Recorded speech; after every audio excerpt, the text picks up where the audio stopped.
The video game industry has witnessed significant changes and transformations over the years, from the rise of indie developers to the advent of digital distribution platforms. One such platform that has sparked heated debates and controversy since its inception is the Epic Games Store. This video will delve into why the Epic Games Store has faced criticism and why so many consider it to be a problematic addition to the gaming ecosystem, affecting both consumers and producers in the space. First, we need to mention the elephant in the room here, Steam. While the PC is home to countless storefronts and launchers, Valve's Steam platform towers above them all and is often referred to as a de facto monopoly. Having been around since 2003, it's had 2 decades to grow and evolve into the Goliath it is today. It originally began as a way to streamline pushing updates to their own games. Steam quickly opened its doors to everyone who wanted to sell their games digitally.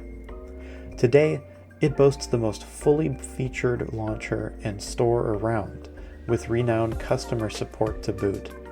Just about everything you can imagine is available on Steam, including software that isn't gaming related, and as a bonus, they have taken an open stance on gaming content allowed on their platform, in stark contrast to the likes of console marketplaces.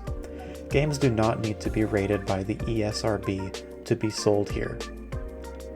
Compared to established platforms like Steam, the Epic Games Store has been criticized for its lack of features. Steam offers a robust set of features including user reviews, forums, mod support, and an extensive library of user-generated content. In contrast, the Epic Games Store has a bare-bones platform that prioritizes securing exclusive titles over providing a comprehensive gaming experience. Possibly the most embarrassing example of this is the fact that it took over 3 years for Epic to give its store a shopping cart. You heard that right, a digital storefront without a shopping cart for 3 years. If you wanted to purchase multiple things, you needed to do it one transaction at a time. It's baffling that they didn't release it with such a basic feature, let alone take so long to implement it. Epic isn't exactly some small indie company trying to compete either. They've been around in the gaming space since the early 90s, and are currently helming both one of the largest games, Fortnite, and one of the largest engines, Unreal. Don't get me wrong, I'm not a fanboy and welcome competition to any industry. The more companies we have thriving, the more likely they are to push each other to do better and improve their services to benefit all of us. Unfortunately, rather than attempting to compete and bring players to their platform through superior functionality, Epic has decided to simply buy their way into the market through exclusivity contracts or straight-up purchasing game studios. I consider this strategy to be cheating and extremely annoying, and I'm definitely not the only one in this regard.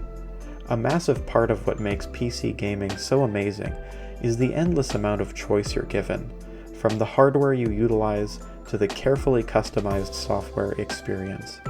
Forcing gamers who want to play a certain title to use your half-baked software is frustrating, and actually backfires pretty often too. I can't blame game devs for taking the deal either, especially the smaller studios. Game development is a risky business and very costly. The success of a title can often be a make-it-or-break-it point, and having Epic offer you a giant bag of cash up front is a no-brainer for those who are looking to make sure they can put food on the table at the end of the day. Unfortunately, there can be some serious long-term consequences to taking this route. Listening to interviews with indie devs, I've heard the Epic Games Store referred to as a, quote, marketing black hole. That is to say, when your game launches on the EGS, no one will see it, and no one will play it. They got the money up front, which is great in the short term, but no one plays their game, and they don't get new fans to support their future projects. Even if someone sees the game on the internet, they might open Steam and search for it there. When the search comes up empty, they assume the game isn't out yet and promptly forget about it entirely. This is not conducive of long-term success. Steam has a pretty incredible system of algorithmically suggesting new games for you to buy based on your interests. So many indie games I never would have heard about otherwise have been suggested to me and millions of others through Steam, all without those small studios having to market those games to me through traditional methods of advertising. Epic, of course, doesn't work like this, and relegates those games to the Shadow Realm. Even more frustrating is when Epic acquires a game that was on Steam and removes it from the platform entirely. Rocket League is an example of this. After Epic purchased Psyonix, the studio behind the game, it disappeared from the Steam storefront and became exclusive to the Epic Games Store. If you already owned Rocket League on Steam, you got to keep it in your library and play it there, but anyone late to the party is now forced to use an inferior launcher. Valve notably doesn't engage in any of those tactics because it doesn't need to. They built up their platform the old-fashioned way and continue to win over fans through their superior features and support. They have the money to purchase exclusives, but they don't need to, because both players and developers already want to be on Steam. No other game storefront has garnished as much pushback from the greater gaming community as Epic Games. Maybe if they had gone about things differently, in a more ethical way to create an ecosystem people actually wanted to use, and not one they're forced to, things would be different. But alas, that is not the world we live in. As always, I'd love to hear what you think. Are you set with Steam, or do you dabble with several game launchers? Do Epic's antics annoy you? Let me know in the comments below. If you like this video, please consider subscribing to my channel. It would mean a lot to me.